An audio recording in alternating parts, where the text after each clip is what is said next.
Sack Days live guitar music that comes on every Monday through Friday, live at 5 on the Lucky Network. YouTube, check us out, subscribe, type in iNewsWire, and Roy Blecker. You'll see my nice smiling, shining face. Of course, we'll join the mighty at KMT 1490 at the bottom of the hour. Hopefully, we'll have Dr. Kelly Victory on. What a wild weekend! As long as first, Swalwell, the spy, Eric, dropped out of the governor's race just about 2 hours ago. He resigned from Congress. We'll get into all the juicy details on his little endeavor over there. Tony Stewart and Matt Hagan won top fuel and funny car at the Winter Nationals of Pomona, even through the few drops of rain and things like that, but they did finally get the finals in. Congrats to them. It was a massive deal. We gave you the David Gravel tumble at the World Outlaw Sprint Car Races. Pretty spectacular move down in there. Of course, the Strait of Hormuz is open, or it seems. 121 empty oil tankers are coming through there to the U.S. to get filled up with oil to sell to China, or who, I don't know. I don't know what's going on there. We'll try to get some more details on what's going on that whole rendition. That, before we get to the Swalwell stuff, lead story, as we said, shots fired as packed LA street takeover spirals into chaos. Let's see what the ABC 7 report has in store for us. Hopefully, here we go. Here we go. All right. No, I'm out. I'm going home. That's a smart move after shots are fired at the streets takeover. A really smart move, son, would not be showing up at the stupid street takeovers. Not only could you get killed by a car, you got these hoodlums, let's be nice, they're out there firing shots in the air. Going on that, here's more from the 7 report. Get down! New video tonight of the moment a barrage of gunfire erupts during a street takeover in Rosemead. The violence broke out just before 2 o'clock this morning near Delmar and Garvey. Police say 4 people rushed to the hospital after being shot. They include people from age 17 to 22, all now in stable condition. Detectives are now trying to identify everyone involved. And I don't know, hanging out the window doing that. And then shots fired. Don't know where they came from yet, or we got the details on that. But, hey, we don't have a lot of brain surgeons walking around. But that was a pretty... It's fortunate nobody was killed in that incident, either by the cars flipping around or the shots fired. There isn't anything more lethal than a car out of control that could be out of control. So somebody's firing off gunshots on top of that. Holy Moses on that. David Gravel was in Peabody, Missouri at the World Outlaw Sprint Car Races. The famous little track there. Kenny Schrader once owned it. He took a wild ride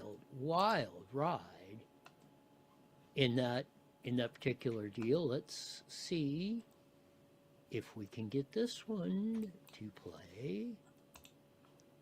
Okay. Let's see if it rolls. Here we go. Baston and Carson Macedo continued their torrid battle for second. Oh, David Gravel contacted upside down. Gravel flipping hard upside down into turn number 1. Multiple cars involved. That was a nasty one of that. I think he recovered from that. No serious injuries from David Gravel on that, but that was a wild ride for him and some of the others. And that was a great race at Peabody, Missouri, man. You go check her out on Dirt Vision of that, man.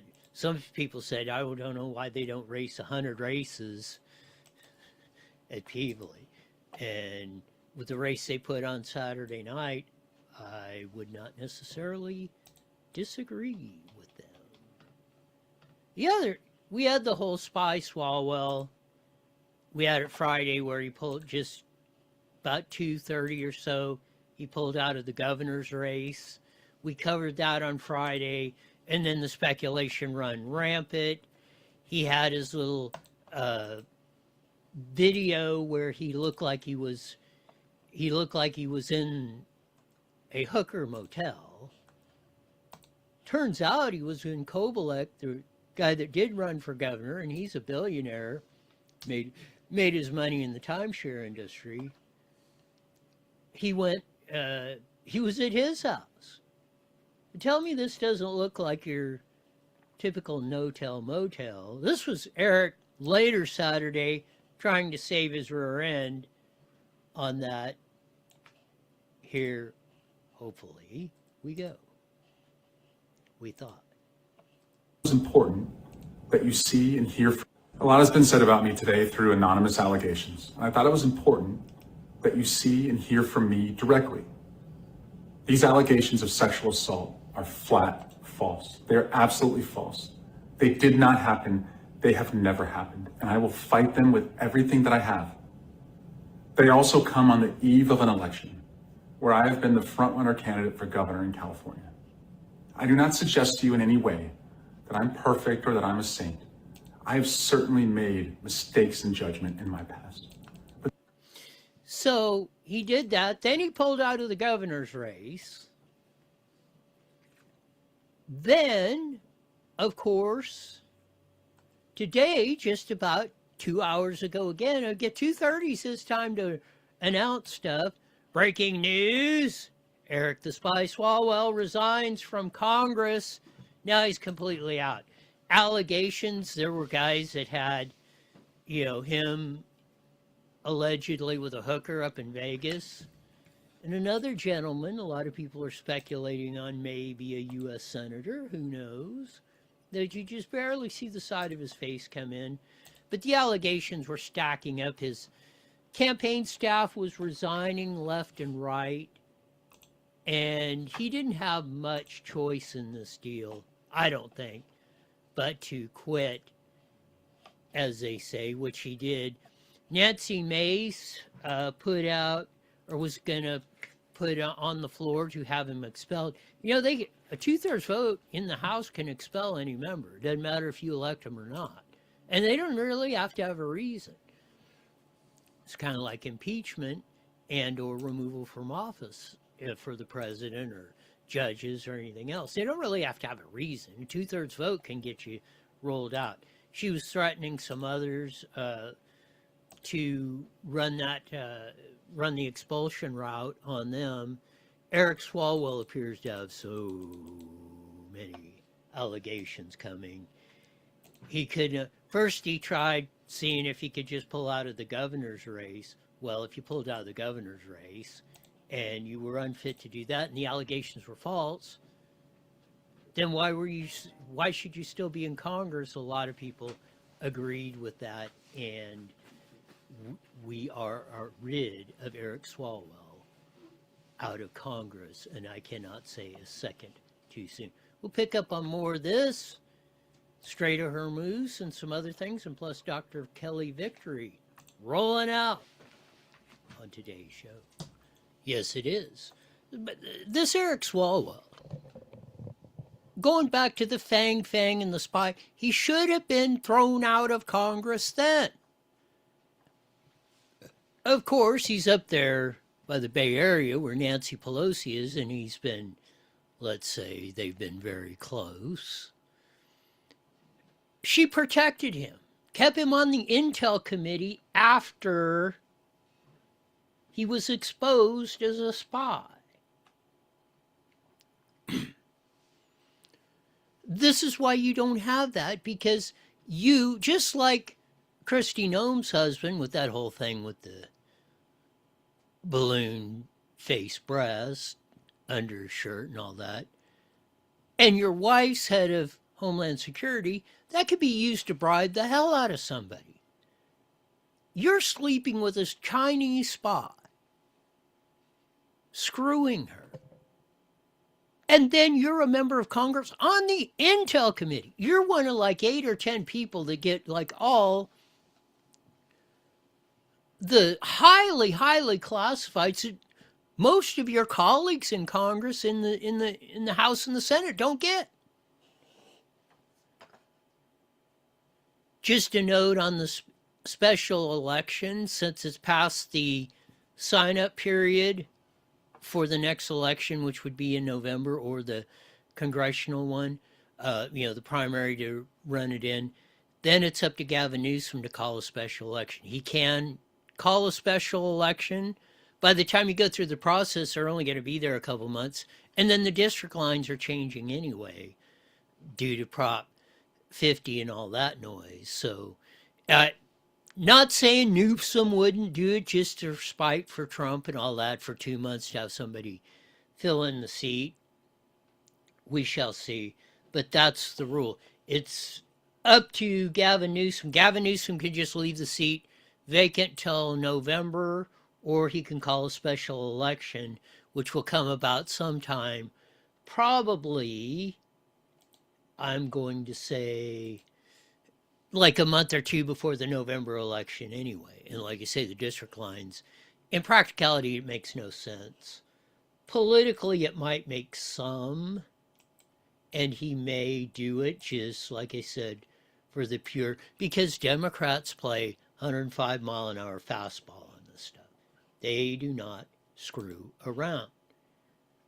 Republicans would do it. They wouldn't fill it in the, and really, in practicality, you probably shouldn't fill the seat.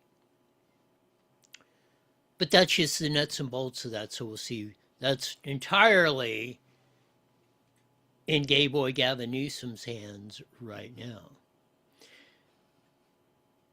We had obviously the first denial, or the allegations were false, let's say, from Eric Swalwell. A lot has been said about me today through anonymous Yes, we know. And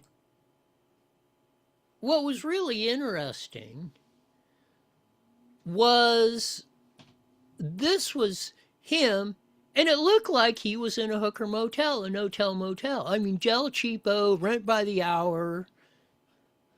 Turns out he was in I think it's Steve Kubelik's house. Steve Kubelik is a billionaire. He actually signed up to run for governor. He was on Alex Michelson's show, I believe, when he first got on CNN. There's some other interesting facts that come out. That chick that's accused of bilking money out of rich old guys and on down in LA County is his fiance on top of that. Well, he's got a big 10,000 square feet or so mansion down in Beverly Hills. Obviously, you do suspect that from a billionaire. But that was his house. Swalwell was staying there after all this stuff came out. Here's the deal. Billionaire kicks Swalwell out of mansion and wants $1 million back after heinous sex allegations. By Josh Kean in the Cal Post. This is a bizarre story. Lefty billionaire Stephen Kobach dramatically cut ties with Eric Swalwell and revealed that he kicked him out of his mansion hours before the congressman dropped out. There he is. Doesn't that look like he's in a hooker motel? I'm no longer supporting Eric, Kobach said in the Post in an exclusive interview. Effing tell everyone I'm a libertarian. F you, Democratic Party, I'm a libertarian now. The ugly breakup between the timeshare mogul and Bay Area congressman who pulled out of the governor's race Sunday marks yet another stunning point in Swalwell's career. Man, the first part is stunning on this. Is he put $1 million into a PAC. Well, it'd come in SEIU, the Public Employees Union, basically, mostly, put at least $5 million in. California Teachers Association was getting ready to dump, or did, dumped big money, millions, into Eric Swalwell. They both endorsed him last week. And now it's a mess. Now this guy dumped $1 million. He didn't say which PAC he dumped it into. He put $1 million into a PAC for Eric Swalwell, following the public allegations Friday of rape, sexual assault, and other sexual misconduct made from several women who knew or worked for Swalwell. Barry Congressman lost most of his endorsements. He potentially is facing expulsion from Congress. Well, he ain't going to be expelled. We know he resigned about 3 hours ago. That came through. Kobach spent more than $1 million supporting Swalwell's candidacy, and the embattled congressman filmed a denial video Friday from the billionaire's palatial Beverly Hills mansion. Kobach confirmed Swalwell was no longer staying with him. Well, he threw his ass out. And the billionaire alleged honey-trapped female who has been accused of burglarizing homes of other rich old men in Los Angeles.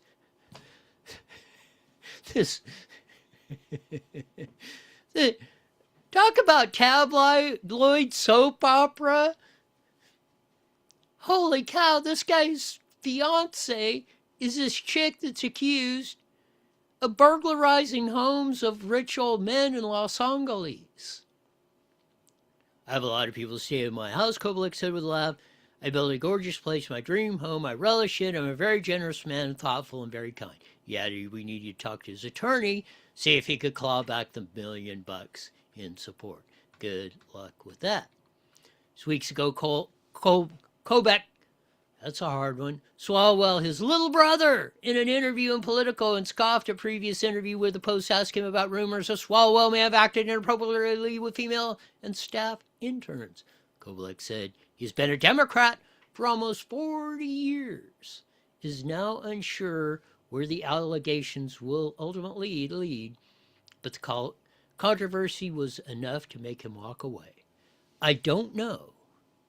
I don't know where these facts are going to end up.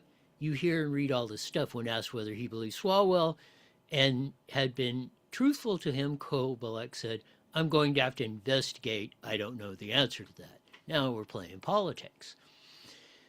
He ran for governor, did that $1 million bucks. Plus he put almost 40,000 or maxed him out in his $1 million of that.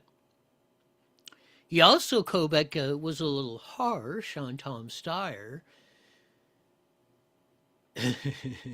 who dropped nearly $100 million, saying the progressive hedge fund environmental and candidate for governor was spending all the money on bulls. I've met most of the players, and I will continue to. Party affiliation, however, will clearly not be attributable to Kobach's priorities most. I'm going to change my GD party affiliation because I cannot stand this Democratic Party at all, he said. I'm done. Finito.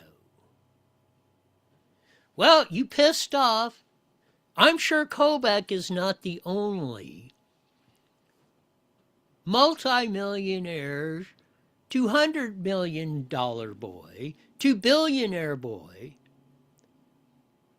who is a mite bit pissed off. I'm wondering what the unions are going to do now.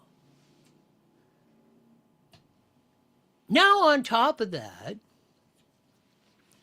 which I find interesting, is the scuttlebutt is they're all either going to back, or they're looking at either backing Tom Steyer, or get this, Javier Baccaria, who's had people plead guilty of stealing campaign funds out of there, and the whole Dana the Hammer Williamson thing, and his staffers and all that, bagging, or allegedly bagging campaign funds for their personal use. I think there's a couple guilty pleas from him. Gay Boy Gavin's former chief of staff, Dana the Hammer Williamson, is fighting the allegations in court as we speak. So we'll see how that goes. But That's why I'm saying everybody's saying, oh, top two's over. It's not going to be two Republicans with Swalwell dropping out. Give it a couple weeks and see how this shakes out. I mean, we got about 3 weeks before ballots go out. Probably, they're going to have to poll it now. You really have to start polling now. So it usually takes at least 3 days to 5 days. It takes about 3 days to do it, and then compiling it usually takes a week. So we may get some, they'll probably put some of this on the fast track. So we'll probably maybe get some on Friday, Thursday, more likely Monday. I imagine next week on Monday, the polls on this thing. Because along with the Democratic Party, the unions are going to try to figure out, holy crap, what do we do now? They look like majority of them were coalescing or trying to coalesce around Swalwell. That, of course, blew sky high Friday, and not only is he out of the governor's race, he's out of Congress, which is going to be interesting. His finances appear to be a mess. He's got liens and credit card bills and $200,000 this and ain't paid that. He looks like a complete disaster. And now that he doesn't have a job, this one I found interesting by John Turley, the Harvard Law School professor.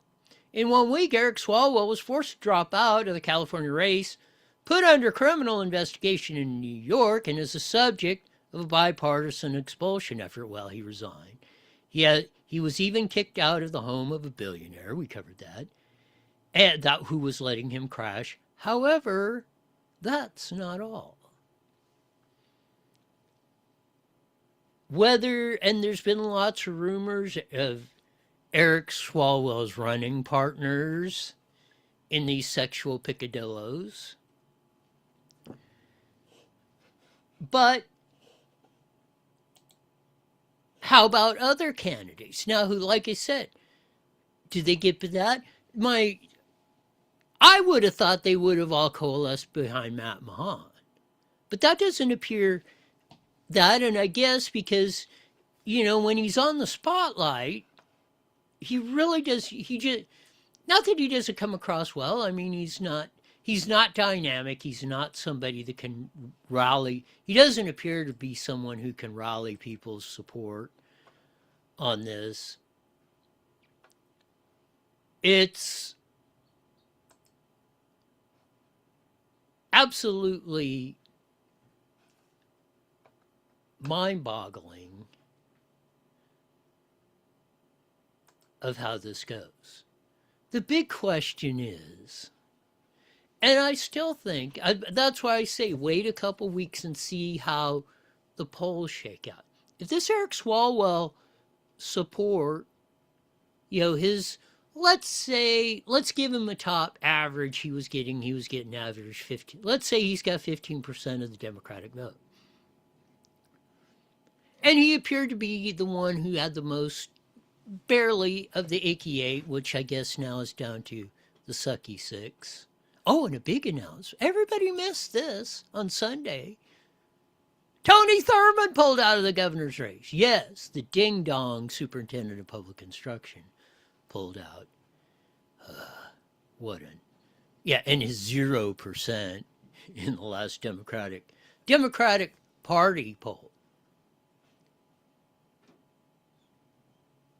But I'm still thinking that this Democratic support is going to, from Swalwell, is probably going to be fairly evenly split around, I guess you will call them the sucky 6 now, with Swalwell and Thurmond out. That's still enough candidates. If he gets to 4 or below, then you could say top 2 in June to win. Steve and Chad are in trouble. That's starting to get it. 3 would be pretty tough. One of them would probably get enough to be at least in the top 2. But at 6, that's still plenty enough, and they're still all high in the Democratic Party. Remember, Betty Yee in the Democratic convention, what was about a month ago, she was second behind Swalwell in endorsements, and they were like Cal GOP. They didn't endorse for governor because they didn't reach the threshold. We'll talk about that in a minute. But it was like 24% for Swalwell, 16% for Betty Yee and her 2% or whatever she's got. So again, now they're all back in. Even Betty Yee's back probably within the margin of error on the Democratic Party poll. Every candidate, all 6 are within the margin of error. So as Gray Davis, our former governor, said and how he won in 98, he said, I wouldn't pull out. And I didn't back then. But let's see if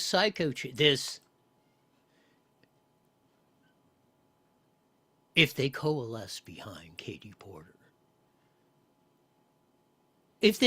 I would say, and I'd say this, a lot of those were gravitating, because you could see Porter was losing support the most, Swalwell was gaining it.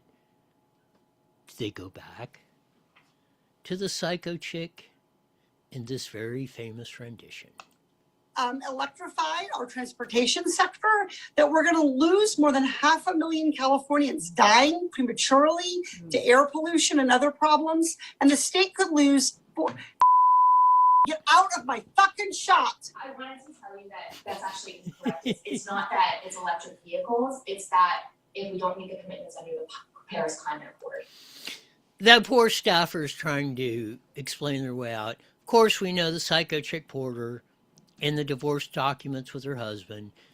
She reported in there that she dumped a boiling hot pot of potatoes on his head. There's rumors, there's many more Katie Porter tapes like this sitting in the wings. And if a lot of that Swalwell support, it looks like it may be 40 to 50% of Swalwell's support was directly coming off of Katie Porter. Well, do they go back home? I mean, they dumped the psycho, or they switched from the psycho to the sex predator. And Spot. Well, where are they going to go back to? And then if the others spread that around, and it doesn't matter if they promote Bakary or Steyer. Every candidate they've got is a hard sell, which is this is the first time I can remember that the Democrat candidate was a hard sell. Republicans, yes. Meg Whitman, Al Checky. Well, no, that was a Democrat. Who was the other one that was in there that I was thinking of that? Anyway, Cox. They've come up with ones that were just non-electrifying. Dolly in the last one. Dolly's a great guy, great state senator, just not a dynamic person. I mean, he filled the R ballot. And you had Newsom as incumbent, so there wasn't going to be any high-profile Democrats running. That's where this thing is a whole wide-open tissue, open race. You still got the sucky 6 in there. Now, the heavyweights, the big money in the Democratic Party, I mean, the super PAC, 10, 15 million, cracked 40 million. Teachers union can dump 50 million in this race in the drop of a heartbeat. SEIU probably 20 or 25. And man, again, what did they do? They waited to the last minute. Everybody was going, oh, we're going to go with Swalwell. I don't know why they didn't think this was going to come out. I don't know. I would say, if I had to guess, I would say this came through the Steyer and or Mahan's campaigns or associates. They would have enough money to hire the investigators and get the evidence. I think they may have rolled it through Katie Porter because they knew she would roll it out there or had the best conduit to roll it out. But She may be next. If Katie Porter if that Swalwell support starts going to Katie Porter, I think that may be part of what John Turley's talking about. Wait for more. Because trouble's a brewing. Oh, this soap opera is going to get better yet. Whether it's Days of Our Lives or Dallas or whatever those, I don't know what the current ones are. Maybe they're still in, I don't know. But it's definitely going to be one. This may be the primary of all primaries. For elite, for storylines and intrigue, and you don't know what's going to happen any second. This has got. I mean, I don't remember going up to the June primary. We've had this many twists or turns this close within 3 months, where you're really starting to narrow down and focus, and the campaigns are getting ready to roll out and everybody's got their endorsements and money and everything lined up, and mailers getting commercials done and all that. Man, we're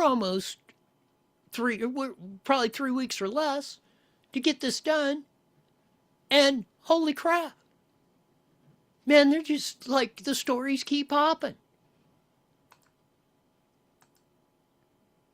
It's absolutely insane. I want to touch on the Iran war a little bit,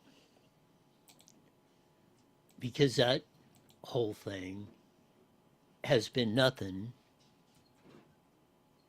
but probably a big disaster, at least in my opinion. I mean, it's been a PR disaster for Trump, let's put it that way. So J.D. Vance was over there with Jared Kushner and Steve Witkoff. And they were going to, they met Friday and Saturday and for 21 hours and talked. And JD said, we're getting on the plane out of here. This ain't happening.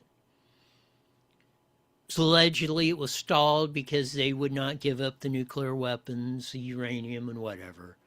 They agreed to everything but that, basically. So Trump moved in the aircraft carriers saying, we're blockading the Strait of Hormuz. They ran some aircraft carriers through there, nothing happened. So now there's reports coming out.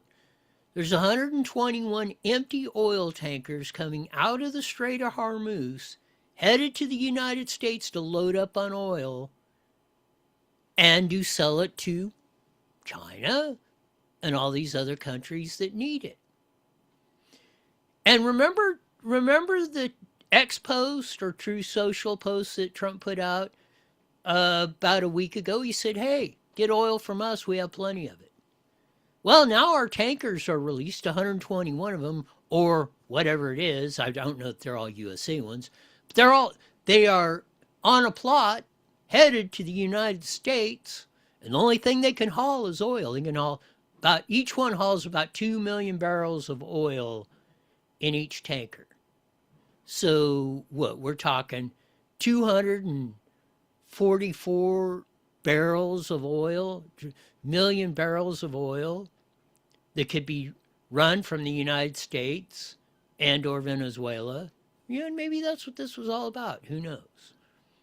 Here's the Fox News report. The Strait of Hormuz. In effect, for nearly 2 hours now, a ship tracking firm reports 121 empty oil tankers are making their way to the United States of America. 68 of those 121 vessels are very large crude carriers capable of carrying 2 million barrels apiece. President Trump has urged countries squeezed by Iran's disruption of the Strait of Hormuz to turn to American energy supplies instead. Well, it would appear perhaps they are obliging him. They are listening to Trump. The president told Fox, quote, China can send their ships to the U.S., China can send their ships to Venezuela, while also saying that empty oil-carrying ships from many nations are all headed to the U.S. to load up. So we will see how this all shakes out, whether that we went through, we said China supposedly had 2 ships that wanted to come in.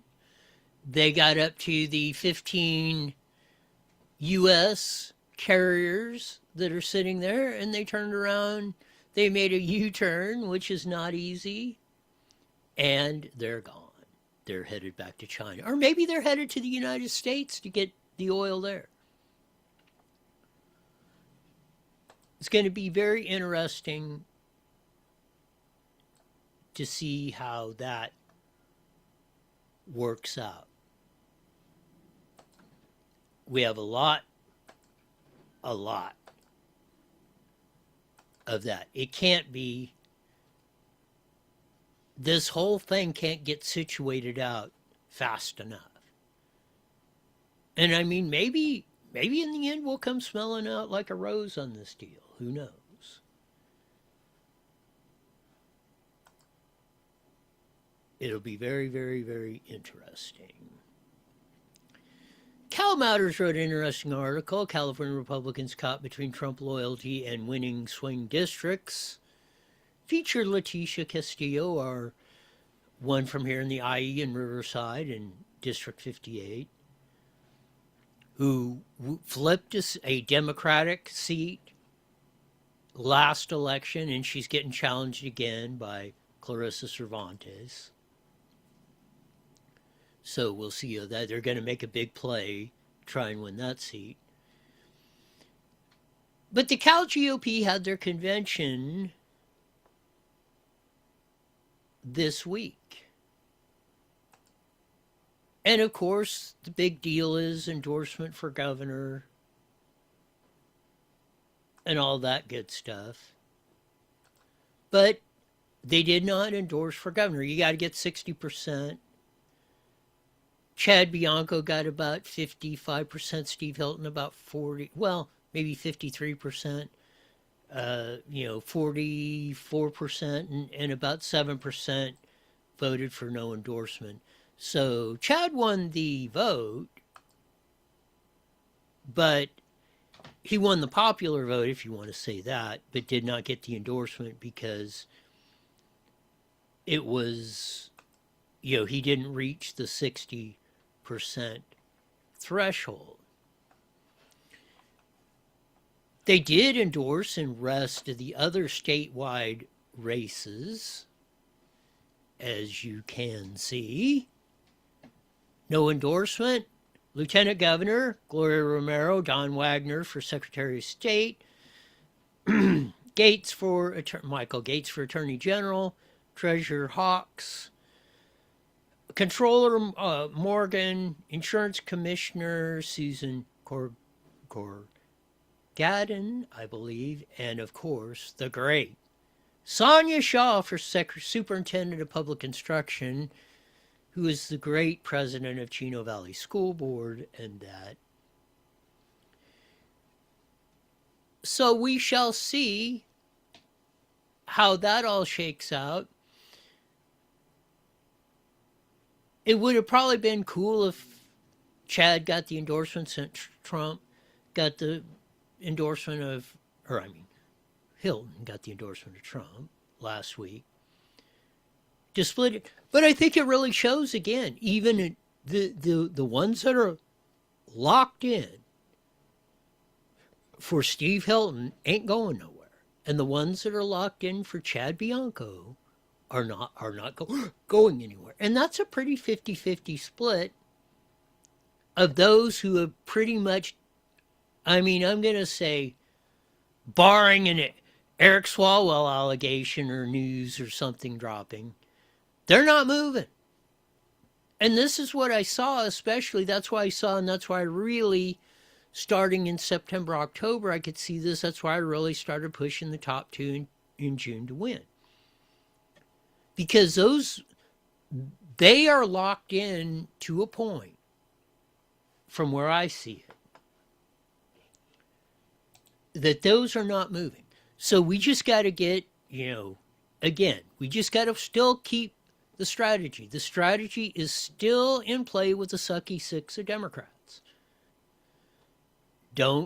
It isn't. Now, if like Steve Hilton pulls way away from Chad Bianco, or let's say the Democrats really get their crew to line up behind Javier Baccaria or Steyer or the psycho chick Porter or whatever, then, hey, that's the way it's going to go. But it's still in play. You've still got 6 credible, within the margin of error for the Democratic Party's internal polls, 2 in a row, that are within the margin of error of making it. And I'm sure they're going to point, anybody that comes is going to say, hey, remember Gray Davis? In 1998, you guys pulled, and that was only 3 candidates. But Checky and Harmon hammered each other, and Gray Davis just stood above the fray, while everybody said, we're tired of them 2 fighting, like a alley cat and a junkyard dog, and we're going to just vote for Gray Davis, and he became governor. So, like I said, the next 2 weeks are really going to solidify probably the direction that they're going to go. Democrat, and then, like I said, this is the first, this close to the primary election, and I've been on this planet parts of 7 decades. I cannot remember the Democrats scrambling anywhere close to this as they are now.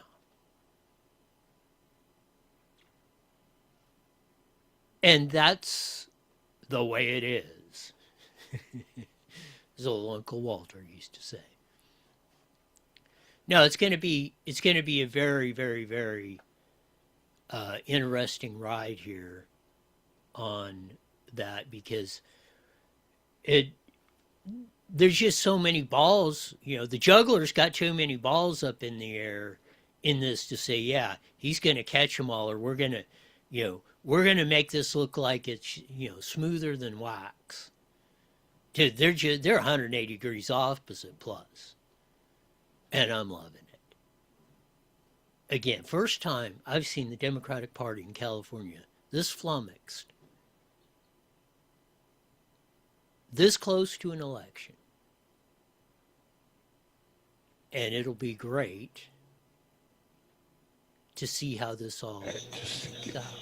All right, Roy, you got about 40 seconds, and Dr. Kelly is with us. Oh, you're already, well, heck, we're in good shape on that. No, it's going to be a flat, wild ride going in the California elections. Of that, we're definitely.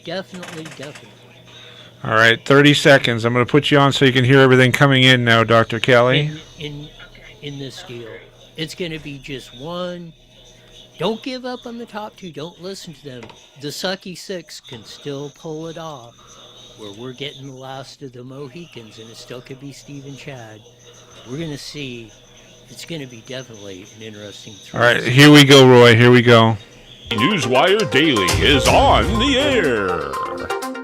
The following is a paid program. Views and claims expressed are those of the program producer and are not endorsed by this station. Opinions expressed are not necessarily those of radio station KMET, its management, employees, or affiliates.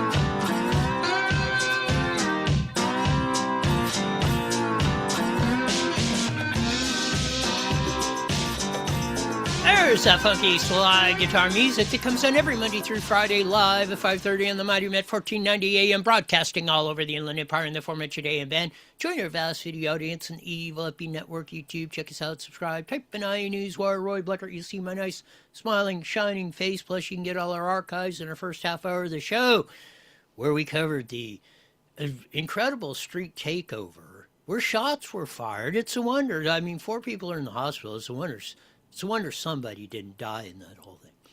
The whole Eric the Swalwell soap opera thing still has the Democrats even scrambling harder than they were a week ago. At the Winter Nationals out of Pomona, Tony Stewart took Top Fuel, Matt Hagan took Funny Car, and they got it in between the range yesterday, so good job over there on that. David Gravel took one heck of a tumble, and others did too at Peewee, Missouri. And one of the best sprint car races of the year on that. Check it out on Dirt Vision. and check out the highlights. And they said, we don't know why they don't run 100 times a year. There was such a good race, but that one was fantastic on that. And so nobody was seriously injured, it appeared, in that wild flip there. In that, no endorsement in Cal GOP, which I kind of figured, and it solidified that both Chad Bianco supporters and Steve Hilton supporters are pretty much evenly locked in. So really, you're not convincing them to go either way. It's top. You still got to roll top 2 in June, I believe, is your only chance. But as we usually do on a Monday, we have, as I've determined her, the supreme physician in all the world, expert on COVID-19 and just about everything else, Dr. Kelly Victory. Welcome to IE Newswire with Roy. Hey, Roy, always good to be with you. And today's big news, I guess, in the gubernatorial race is that the Democrats have managed to cull their herd by one, getting rid of the the serial offender Eric Swalwell. Boy, it's amazing how quickly the Dems will turn on their own when they find that it's politically expedient.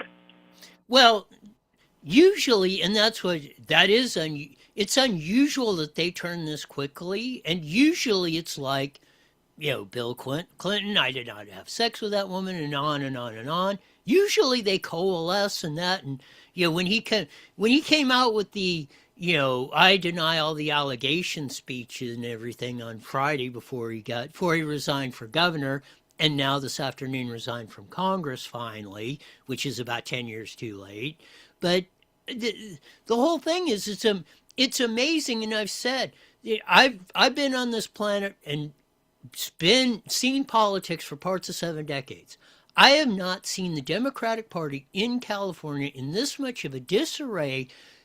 Things just exploding, going up, not having a clear direction as I have ever going in this close 3 weeks before voting starts. This is absolutely amazing, and I'm loving it, Dr. Kelly. I agree. The more turmoil, the better, from my perspective.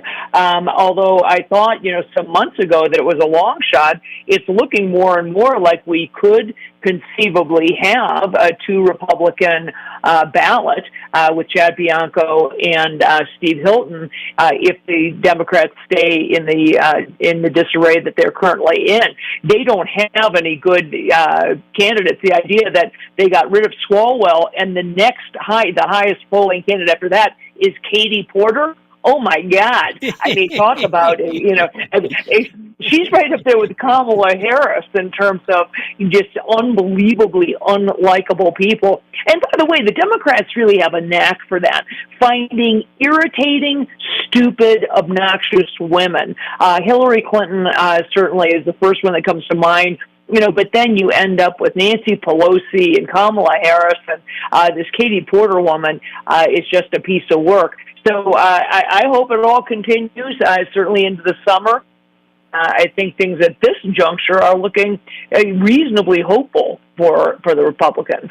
I 100% agree, and I've been saying that.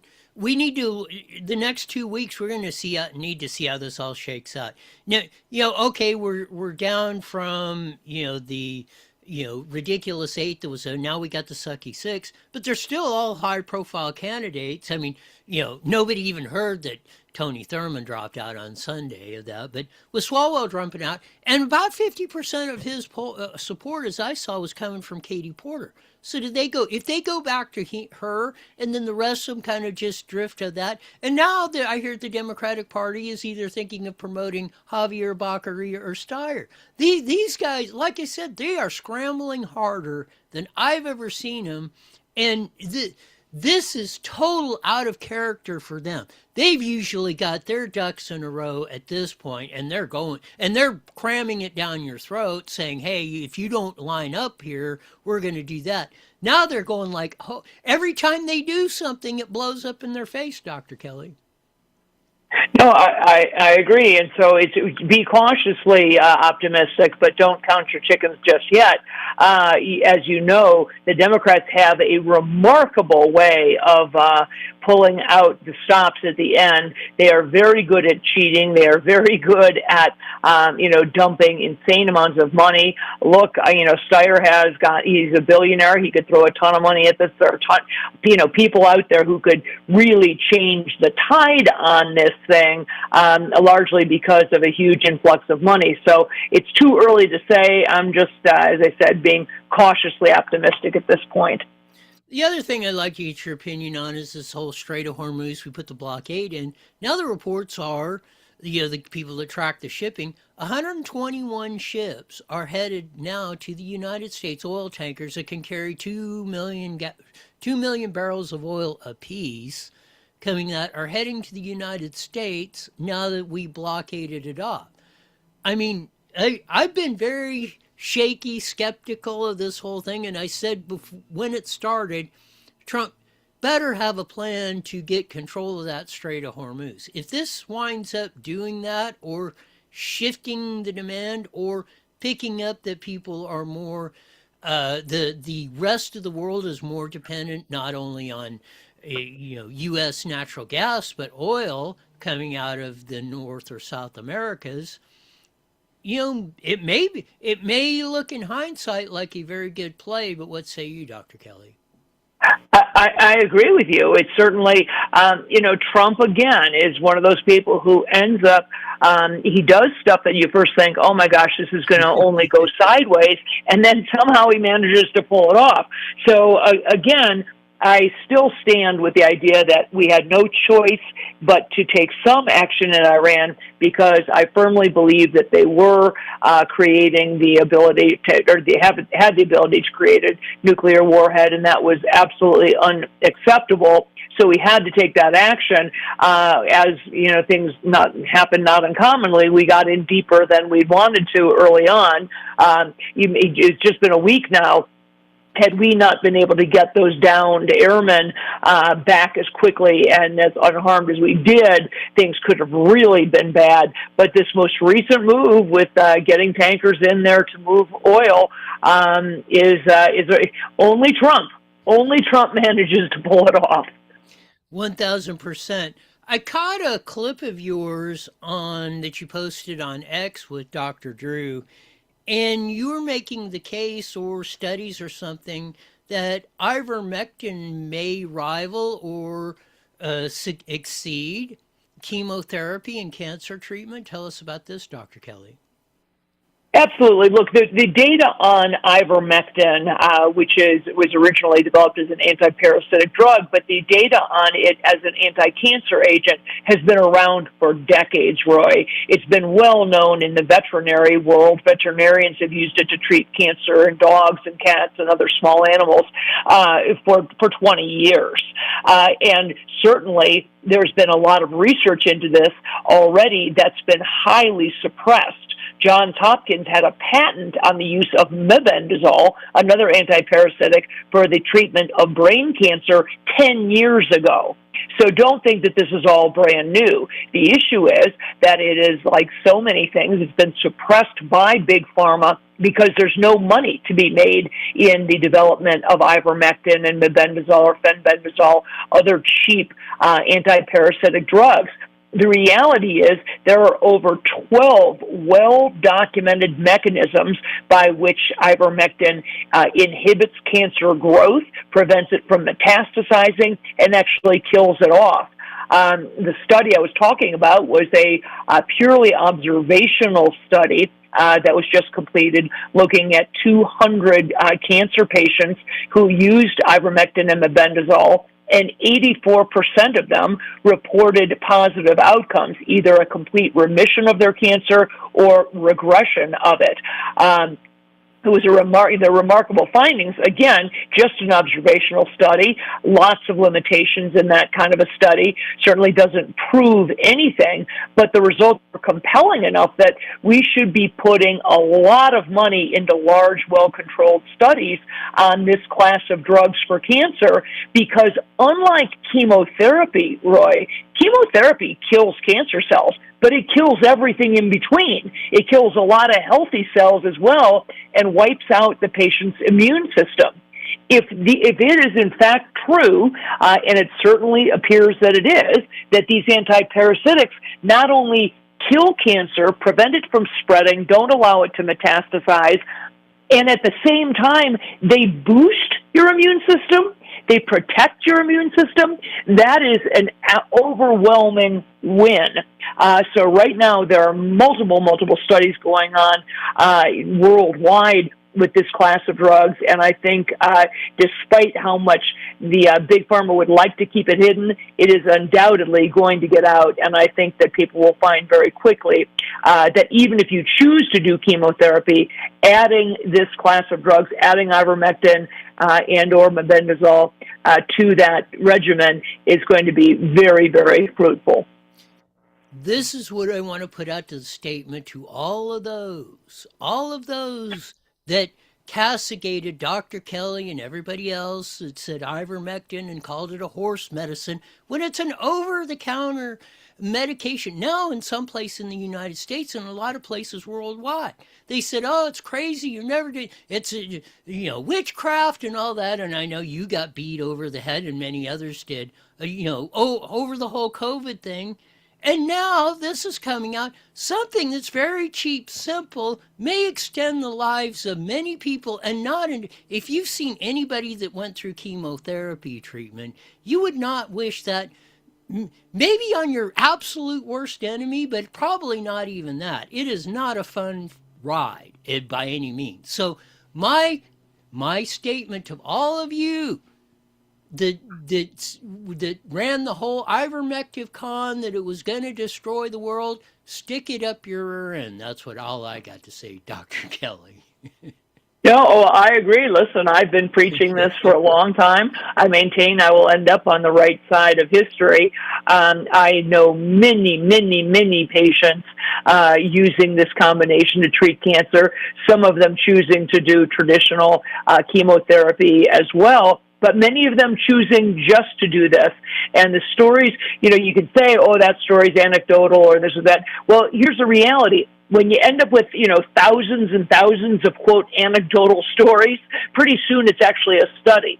Pretty soon it's actually a trend. And you can see that, people are having overwhelming good luck. And so, as I said, I think it's just a matter of time. We need to do some well-controlled studies.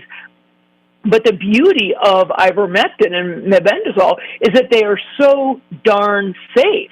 Ivermectin is taken by hundreds of millions of people every year around the globe. And people take it for years and years and years without any ill effect. There's a great safety profile, very well tolerated, really quite inexpensive, particularly when compared to something like chemotherapy. And I think there's really no significant question about why Big Pharma wants to keep this hidden. They make a lot of money on chemotherapy, and they don't want something as simple, readily accessible, and well tolerated as ivermectin to end that cash cow for them. So, and ivermectin is relatively inexpensive and things like that. What would be the cost difference if somebody was treated for cancer, something with ivermectin versus chemotherapy? Oh, hundreds of thousands of dollars a year. It's truly hundreds of thousands of dollars. And one of the things we may have talked about on this show before, but it bears repeating, is that chemotherapy is the only class of drugs in the United States, Roy, where the prescribing physician makes a cut. If you come to see me in my office or in the emergency department or anywhere else and I write you a prescription for antibiotics or blood pressure medication or diabetes medication or any of that, I don't make any money on that prescription. I write the prescription for what I think is the best drug and I don't make any cut on that. That is not the case with chemotherapy. With chemotherapy, the oncologist or the oncology center, the cancer center, buys the drugs from the pharmaceutical company and then they resell them to the patient at a huge markup. The average oncologist, 55% of the average oncologist's salary, their income, I should say, is what they make on chemotherapy drugs. They are extraordinarily expensive. They have a huge markup. And that would potentially go away or be significantly curtailed if people were to learn that ivermectin and mebendazole actually are a very powerful combination in treating cancer. And one of the things I think that's very compelling is that it appears to work on dozens of different kinds of cancers. It's not like it just works on prostate cancer or just on lung cancer, just on breast cancer. Across the board, everything from brain cancers to, all solid tumor cancers, prostate, lung, colon. It's really been quite remarkable. So, as I said, still more studies need to be done, but man, it's looking pretty good for ivermectin back in for the win. Another one you put on the X machine is a repost from Dr. Peter McCullough. He put U.S. vaccine casualties estimated at over 500,000 lives lost after injection. How much longer will our White House and HHS ignore this tragic reality, Dr. Kelly? It's really sad, and Dr. McCullough's estimate of the numbers, I think, is spot on based on the VAERS data and based on the CDC and others' estimation of just how grossly underreported VAERS is. The most recent numbers that I saw that estimate deaths in the United States from the vaccine is somewhere in the range of 660,000 people. So over 500,000 people, closer to 2/3 people who have been killed just by the shot. And unfortunately, our own government is hiding a lot of that data. This isn't just conjecture. Senator Ron Johnson is leading the charge to expose all of this. He said that they've got over 11 million pages to go through, but our government clearly was participant in hiding the data, for example, on the risk of stroke. They knew as early as November of 2022 that there was a significant safety signal for stroke following the Pfizer booster, yet they hid that. And that is on top of the fact that they were hiding similar data regarding the harms or risk of myocarditis, heart damage from the shots. So this has been going on far too long. The CDC has not updated the cancer data, cancer studies since 2022. I wonder why. They haven't done it because they don't want people to see in black and white that cancer rates are through the roof, that they have gone up exponentially since these shots were rolled out. So unfortunately, we are continuing to have the government hide things from us. Hopefully, Ron Johnson will have some success in getting those things revealed ultimately to the public. It's absolutely stunning of what's going on here. We have a couple minutes left. Anything else our audience should know, Dr. Kelly? Go. Well, I think that's the biggest thing is really keeping your eye on what is being revealed with regard to the big COVID cover-up. You've got people, obviously, like me and my colleague Peter McCullough, who are constantly out there trying to expose what's really happening or what really happened. But unless we get our own government to be willing to expose the data and turn over the data, and it can't always be by a FOIA request. You can't always be pulling teeth. But you and I have talked about it many times before. Here we are in 2026. We still don't have the files released on, the Kennedy assassination. We still don't have the Epstein files. We still don't have a lot of things that we as Americans have a right to have access to. And certainly the actual data regarding the harms that occurred as a result of those mRNA shots should be in the hands of every American, in addition to the actual data regarding who truly died of COVID. Those numbers were grossly overinflated. Most people did not die of COVID. They died of something else or were killed by the protocols that were put in place during the COVID debacle. Thanks for being on, Dr. Kelly. We'll do this again soon. Sounds great. Thanks, Roy. It's man, what a news day. It's absolutely fantastic. of all the things that we're getting to on this. It's really, really, really amazing. Some of the just wave of things. Strait of Hormuz, oil tankers, we're blockading that. Oil tankers are coming to the U.S. We have all this stuff coming on with the elections in California, the Democratic Party in disarray, like we've never seen it before. It's something else. I mean, that we're finding all these challenges that are a lot of things that we've just never seen before. Some very interesting. 2026 turned into one heck of a year, I tell you. I don't know nobody that predicted all the stuff that's happening here. With it, all the different twists and turns from the Trump administration to this, to the California Democratic Party, to finally a Democrat resigning and them not propping them up like Eric Swalwell. I mean, this is absolutely unprecedented in any sort of bizarro world. But we shall see. It's going to take a lot to shake this all out. But we will keep you informed and on top of it like nobody's business. It's one of the most interesting times, nothing other than was more interesting, is Kamala Harris was on with Al Sharpton. And she stepped up to the plate and said this. So are you going to run again in 28? So,